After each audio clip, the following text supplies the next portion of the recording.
Ce journal vous est offert par le FPI, Fonds des promotions de l'industrie, votre partenaire privilégié pour la réussite de vos projets.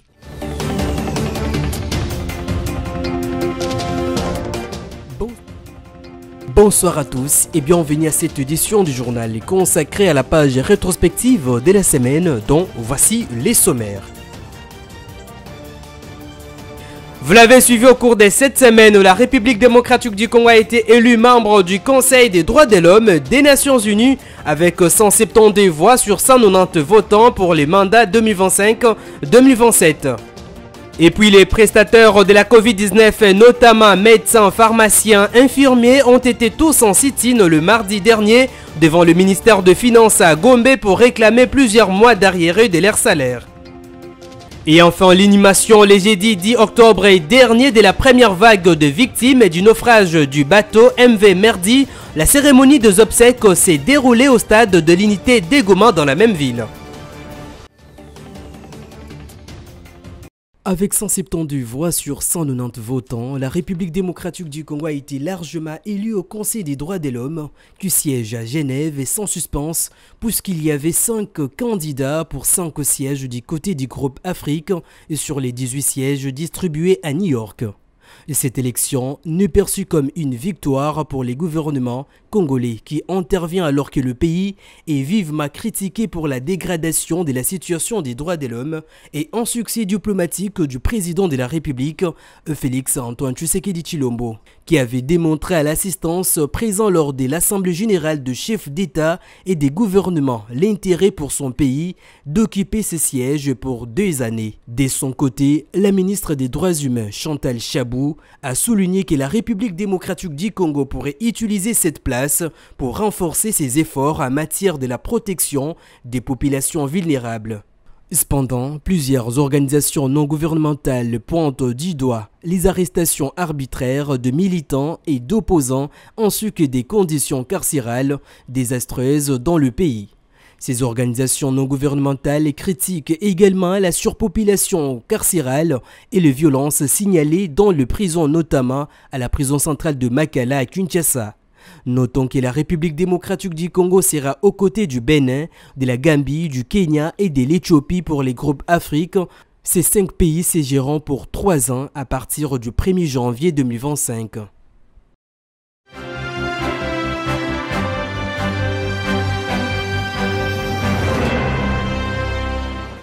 Le Conseil des droits de l'homme n'a pas élu le président Tshisekedi entre guillemets, ni son gouvernement, mais c'est la République démocratique du Congo. Et je pense qu'il n'y a aucun Congolais qui est véritablement patriote, qui ne verrait pas comme une marque d'honneur pour la République de siéger au sein de cet organe qui traite des questions de droits de l'homme mondialement. Il y a bien de choses qui peuvent nous aider, mais lorsque c'est les pays qui gagnent, les pays qui avancent, il faut que tout le monde puisse y souscrire. Parce que les cheminements vers les droits de l'homme est un combat permanent que nous faisons, que les autres pays font aussi. Mais pour notre pays, la République démocratique du Congo, tous les Congolais devraient s'assurer que nous contribuons tous à l'émergence d'une société où les droits de l'homme sont promus et respectés. Mais cela implique que nos équipes, disons à travers notre représentation à Genève, les ministères des droits humains comme le ministère des Affaires étrangères pourront siéger au sein d'instances qui traitent de toutes les questions qui relèvent le droit de l'homme, des questions mondiales. Et donc, au sein de ces structures, évidemment que les questions qui concernent la République démocratique du Congo pourront être portées, mais aussi d'autres sujets qui concernent l'humanité. Écoutez, le fait d'y être, c'est déjà un pas, mais je crois que la perception de droits de l'homme, ça dépend de qui veut regarder à partir de quel bout. Mais il faut considérer qu'en République démocratique du Congo, il y a par exemple toutes ces réformes qui ont été faites pour ce qui concerne la place de la femme au sein de notre société. Il faut regarder tous les combats que nous faisons, par exemple, pour toutes les femmes victimes de violences sexuelles. Il faut regarder tout ce que nous faisons pour assurer la promotion ou la défense des organisations de droits de l'homme, pas seulement, mais aussi pour la promotion de la liberté de la presse. C'est vrai que les tableaux ne seront jamais totalement à 100% parce qu'il y a toujours des défis à relever, mais il faut considérer globalement que nous avons amorcé plutôt un bon virage pour tout ce qui concerne dans leurs spécificités respectives.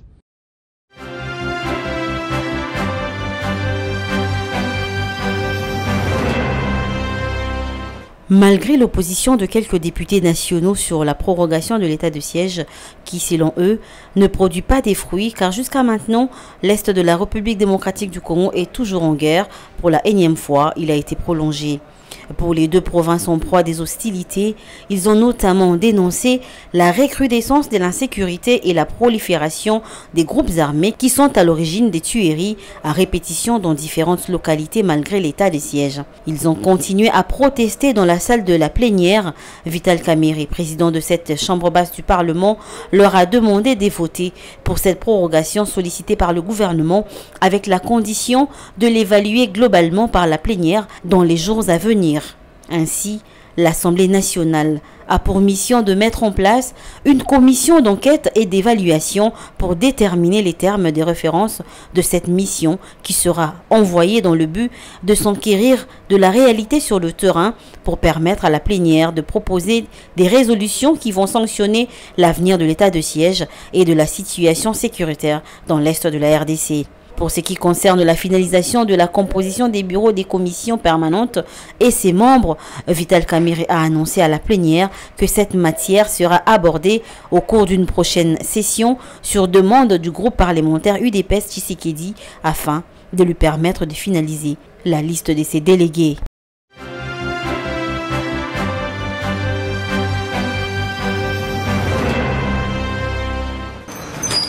Au nom du gouvernement, les vice-premiers ministres, ministre de l'Intérieur, Sécurité, Décentralisation et Affaires coutumières, Jacquemain Chabani, a présenté à la Chambre haute du Parlement de la République démocratique du Congo le projet de loi portant prorogation de l'état des sièges sur une partie de la RDC. Tel qu'adopté par le Conseil de ministres à l'issue de la réunion tenue dernièrement devant l'Assemblée plénière du Sénat. Le gouvernement souminois a fait savoir au bureau du Sénat l'importance de la prorogation de l'état des sièges en ces moments où le pays est victime de l'agression dans sa partie est.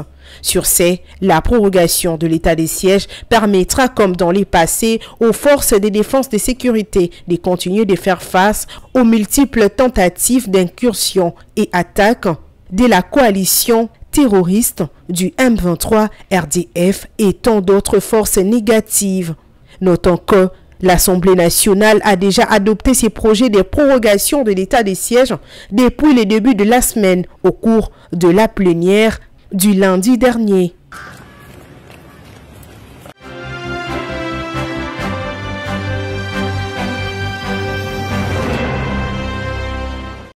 Nous sommes à l'Assemblée provinciale de Kinshasa où les députés provinciaux ont débattu au cours d'une plénière consacrée au projet des calendriers de matières qui seront traités durant cette session ordinaire de septembre 2024.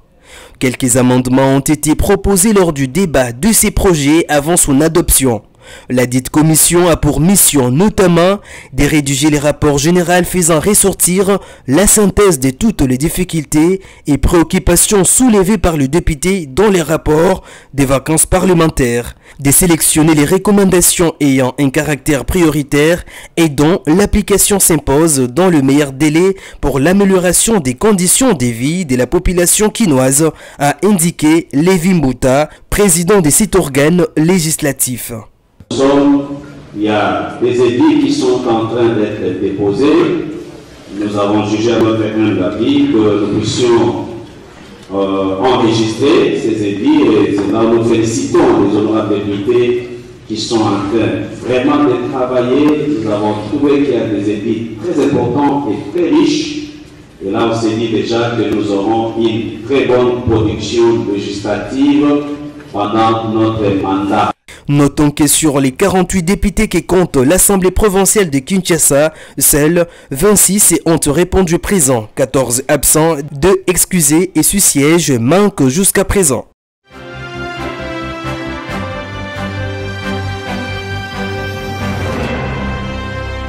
Nos deux pays ont des liens historiques très forts, des liens culturels très forts. Et donc, nous pensons qu'il faut que nous puissions mutualiser tous ces liens pour avoir des échanges encore plus profonds. Nous pensons que nous avons deux pays très riches, très diversifiés et avec une jeunesse très active, très bien formée. Et nous pouvons aller loin si nous mettons nos efforts en commun. Il a été il y a quelques jours ou quelques semaines élu président de l'Assemblée générale des Nations Unies et je pense que c'est important. Au niveau de l'Afrique, il va pouvoir jouer un rôle important pour les Africains et la sous-région en particulier.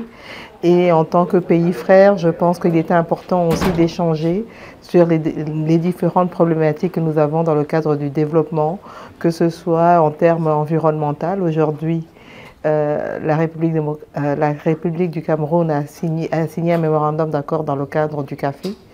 La RDC y est déjà, certaines alliances aussi, toujours dans le cadre de l'environnement, avec d'autres pays comme le Brésil et l'Indonésie. Donc il est important de voir comment ensemble nous allons pouvoir échanger sur cette question de la position de l'Afrique. Donc nous avons un peu parcouru nos différents domaines où nous pouvons nous appuyer, avoir un partenariat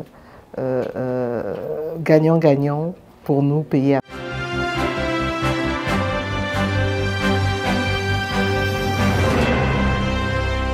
Sa maison saccagée, lui-même est tabassé. La vidéo montrant les journalistes Patrick Lokala à bord d'une voiture de plusieurs individus a fait le buzz sur la toile. Sur ces, l'UNPC, par le biais d'un communiqué de presse, déplore, dénonce et condamne fermement ces actes qu'elle qualifie de barbarie et d'intolérance qui, selon elle, ne se justifient par aucun prétexte contre un citoyen dans un état qui se veut des droits perpétrés par les agents de la police judiciaire détachés pour les ramener. De son côté, les journalistes Fiston Kamanda parlent de la liberté des journalistes qui est bafouée en République démocratique du Congo, tout en déplorant ce qui est arrivé à son confrère Patrick Lokala. La liberté d'expression en République démocratique du Congo n'existe pas. La preuve en est qu'on vient d'arrêter Manu Militari, un journaliste professionnel, Patrick Lokala. Je ne sais pas vraiment pourquoi est-ce qu'on l'a arrêté. Notre presse est politisée et chaque journaliste a une approche politique. Et cette approche politique fait à ce que chaque journaliste puisse tirer les draps de son côté, en tirant justement à boulet rouge d'autres journalistes, ce qui n'est pas normal. On doit être unis au nom de la confrérie, les journalistes doivent être unis. Jusqu'à présent, les circonstances et les motifs de cette arrestation brutale n'ont pas été clarifiés. Les journalistes font pourtant l'objet de plusieurs plaintes émanant notamment du patron de la radio Top Congo FM et du gouverneur de Kinshasa. Notons que cet événement interpelle sur la situation des droits de l'homme en RDC, car l'enlèvement d'un journaliste devant son domicile par les individus armés est totalement inacceptable dans un état de droit. Et dans un communiqué de presse dont une copie nous est parvenue, le ministre d'État en charge de la justice et garde des Sceaux, Constant Mutamba, informe l'opinion qu'il a instruit l'inspecteur général de la police judiciaire de parquet d'interpeller, de suspendre et de procéder à l'arrestation immédiate de tous les agents des polices judiciaires qui ont procédé à l'exécution barbare du mandant du parquet, notamment en filmant et publiant les vidéos de la TikTokaise récemment arrêtée et en entrant par effraction au domicile du journaliste Patrick Lokala. Il rappelle que les arrestations ne peuvent en aucun cas être accompagnées des traitements dégradants des justiciables.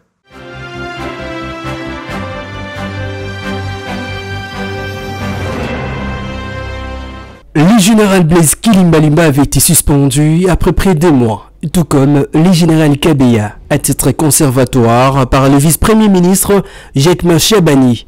Les déguerpissements d'un diplomate français dans la commune de la Gombe étaient la cause de leur suspension. Les procureurs généraux de la cour d'appel de Gombe, l'auteur de la réquisition ayant donné lieu à ce déguerpissement, ont été également suspendus. Et en ces jours, les commandants de la police de Kinshasa, le général Blaise Kilimbalimba est réhabilité de ses fonctions bien méritées, selon les journalistes d'Iezonbo. et pour ne pas dire que le monsieur a mérité qu'on le réhabilite. Mais sa suspension était illégale. Pourquoi? Parce qu'après enquête et recherche, le commandant de la ville de Kinshasa n'était pas lié de près à ces déguerpissements du diplomate français. Parce que même du côté de la présidence, c'était mal perçu. C'était comme si ils ont fait ça pour saper le relation qu'il y a entre la RDC et la France. La France qui est un partenaire privilégié, stratégique de la RDC. Mais après enquête, ils ont compris que le général Blaise Kilimbalimba n'était pour rien. Et voilà, comme ça, il a été réhabilité et le droit a été dit. Sur le bilan, depuis sa prise de ses fonctions, Dizonbo note positif. Ici à Kinshasa, depuis l'arrivée de Blaise Kilimbalimba, il y a quand même, lors de vos arrivées sur magasin, vous constatez que les motards sont restés à leur coin. Le chauffeur taxi de Willery et autres, ils sont à l'enclos, là où il y a le rail. Et il a quand même changé beaucoup de choses. Il faut lui donner le temps. Avec le temps, c'est un officier de l'État. Avec le temps, nous pensons qu'il va faire plus de bonnes choses dans ces secteurs-là. Selon quelques sources, Blaise Kilimbalimba a reçu une invitation du protocole d'État pour accueillir le président de la République, Félix Tshisekedi, à l'inauguration du bâtiment de l'inspection générale des finances ce mardi à Kinshasa.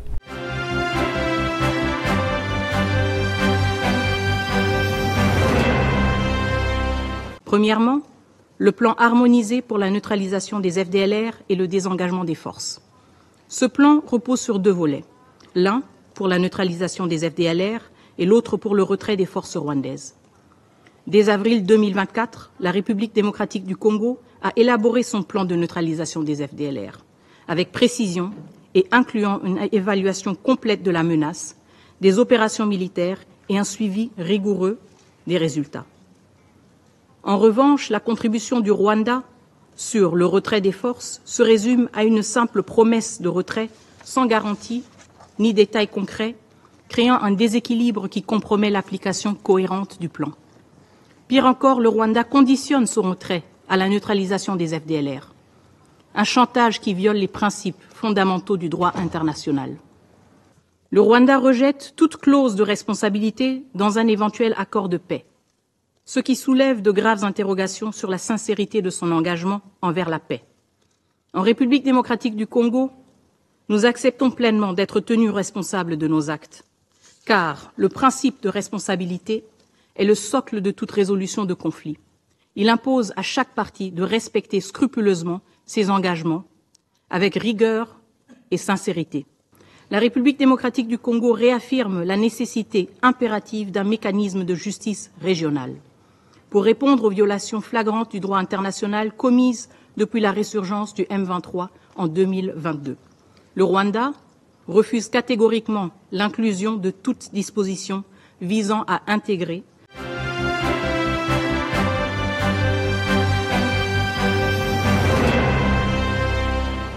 Nous venons d'avoir une réunion avec le procureur adjoint de la CPI ainsi que les membres du bureau du procureur.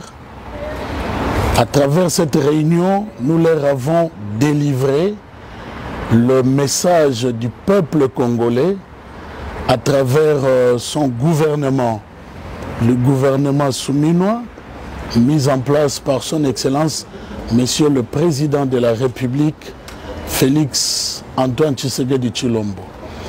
C'est un message d'incompréhension et de colère qui a été transmis à la Cour parce que aujourd'hui, s'il y a un endroit dans ce monde où l'on peut trouver les crimes qui relèvent de la compétence de la CPI, l'endroit par excellence, c'est la RDC. Et le peuple congolais ne comprend pas pourquoi. Pourquoi, alors que les statuts de Rome permettent à la Cour d'agir même sans être saisie, mais la RDC a transmis 2 renvois de situation à la Cour et jusqu'aujourd'hui, il n'y a pas de réaction. C'est ce message que nous avons transmis. Le bureau du procureur en a pris acte.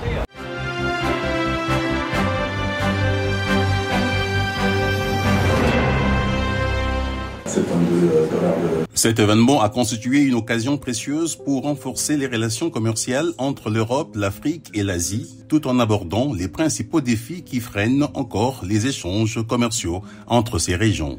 Le forum a également discuté des solutions de financement pour les petites et moyennes entreprises en Afrique et des obstacles au commerce extérieur entre l'Europe et l'Afrique dans le but d'ouvrir de nouvelles perspectives pour des partenariats durables et bénéfiques pour toutes les parties concernées. Lors de sa présentation, le directeur général du FPI a mis en lumière les actions menées par le Fonds en matière de développement industriel et de réhabilitation des infrastructures visant à attirer les investisseurs. Bertin Moudimou a également appelé la diaspora à jouer un rôle clé dans le développement de l'Afrique et plus particulièrement de la RDC, en soulignant que le FPI continuera à soutenir le financement de l'industrie locale. La diaspora qui a besoin d'investir doit rentrer en Afrique et commencer petit à petit à développer des activités qui peuvent faire avancer l'Afrique et non pas l'inverse. Mais dans tous les cas, il n'est pas une option à imposer. Je laisse à chacun et à chacune de pouvoir entamer la démarche dans le sens qu'il souhaite. L'honorable Vicky Katoumwa Moukalai, la présidente du conseil d'administration du FPI, a évoqué devant des opérateurs économiques d'Europe et d'Afrique les projets clés financés par le FPI en République démocratique du Congo, soulignant leur impact positif sur le développement du pays et les défis à relever pour attirer plus d'investisseurs. Et donc, nous, en tant que FPI, nous avons expliqué notre mode de financement, comment nous finançons. Et le financement se fait à court, moyen terme. Il y a aussi des subventions qui sont rattachées au prêt que nous accordons. Je leur ai expliqué comment le conseil d'administration agit. D'abord les différents organes du FPI, le conseil d'administration, la direction générale, le commissaire aux comptes. Et aussi, lorsque nous décidons au niveau du conseil d'administration, le dossier doit être approuvé par le ministre des tutelles. Mais sinon, c'était important qu'on puisse participer à cette séance où nous avons tiré un plus, qui a été expliqué la connectivité entre les différents acteurs. Le forum Europe-Africa Investment a été essentiel pour inciter les investisseurs à s'intéresser de la RDC. L'engagement du directeur général et de la présidente du conseil d'administration du FPI montre une volonté de rendre le pays plus attractif pour les investissements, favorisant ainsi le développement économique durable.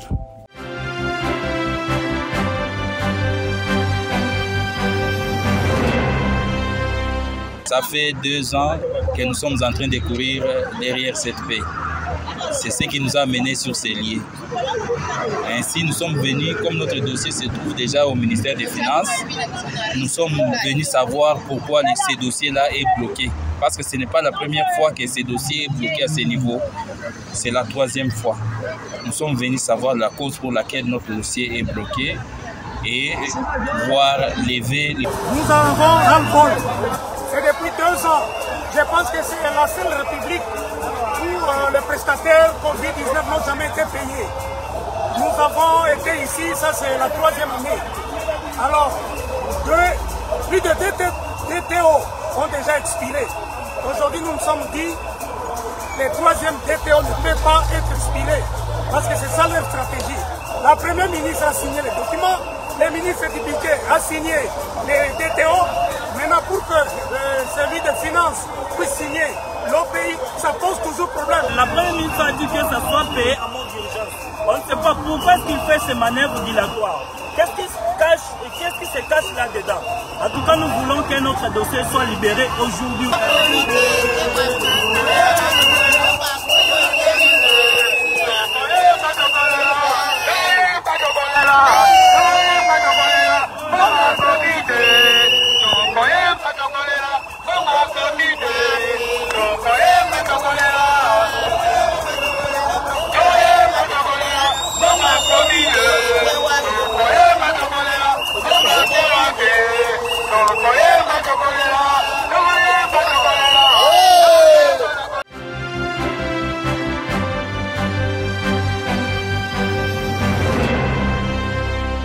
La prolifération des stations-service est devenue une monnaie courante dans la ville-province de Kinshasa. Ces dernières sont construites par-ci par-là, dans presque chaque commune de la capitale congolaise, sans respecter la distance avec 2 maisons d'habitation. Même au centre-ville, ces stations-service sont plantées sans la moindre inquiétude du danger qu'elles régorgent.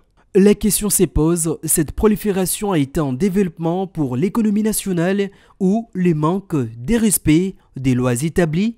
Un Kinois rencontré rejette la faute au ministre des Hydrocarbures. On devait dénoncer ça parce que ces derniers temps, il y a plusieurs stations.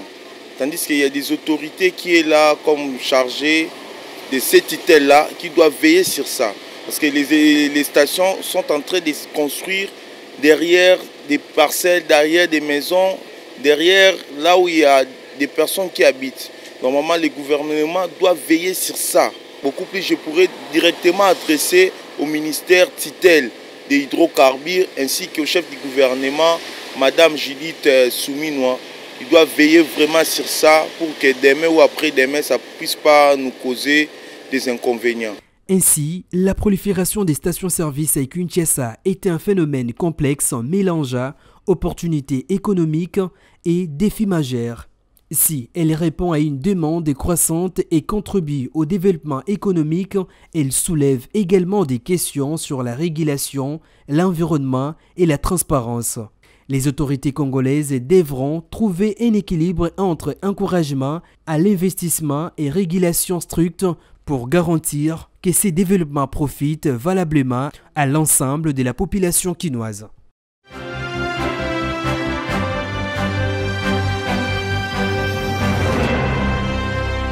Une mort tragique qui a choqué le monde entier. Elle n'avait que 21 ans et a perdu la vie dans des conditions inexplicables. Dans le souci d'accompagner cette famille dans cette dure épreuve, le gouvernement s'y met. Accompagnée de la conseillère spéciale du chef de l'État Chantal Moulop, la famille de l'illustre disparu a échangé avec la vice-ministre des Affaires étrangères Gracie Yamba qui s'y est penchée. Au sortir de cette audience, l'oncle d'Alexandra Francine Djondo, frère de sa mère, très ému, n'a pas manqué des mots pour remercier le gouvernement pour cette marque de considération. Ici sur place, nous remercions également le gouvernement.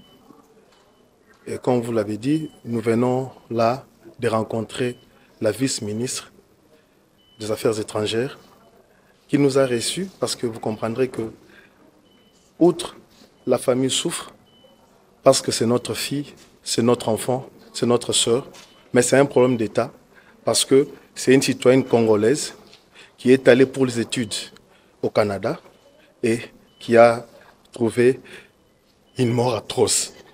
Une mort atroce, et nous remercions le gouvernement par rapport à ça. Retenez que le ministère des Affaires étrangères prendra en charge le déplacement de la mère et sa famille pour leur voyage au Canada.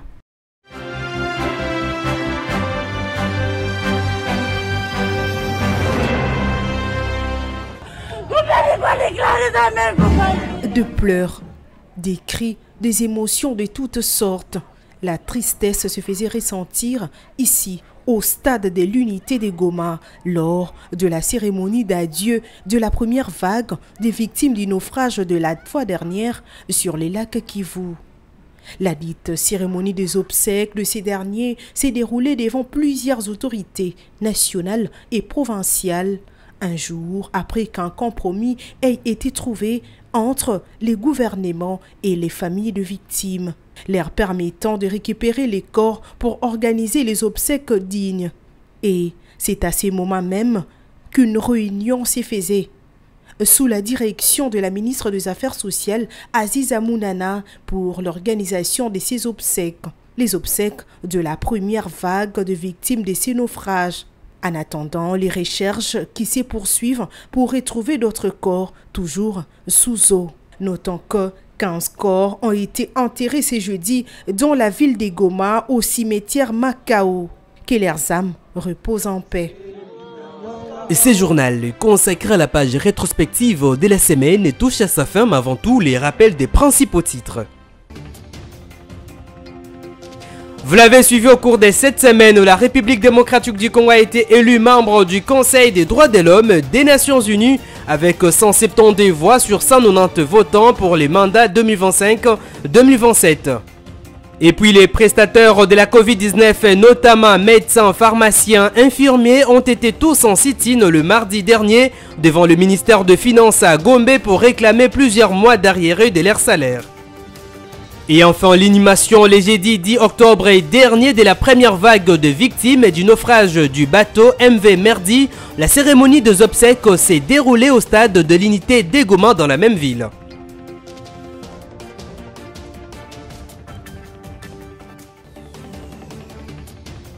Mesdames, Messieurs, ce journal consacré à la page rétrospective de la semaine est complètement terminé. Merci de votre fidélité, au revoir et à la prochaine. Mais entre-temps, bon week-end chez vous.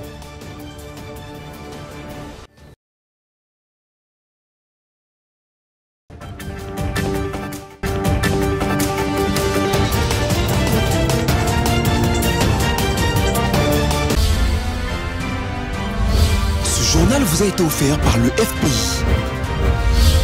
Fonds des promotions de l'industrie. Votre partenaire privilégié pour la réussite de vos projets.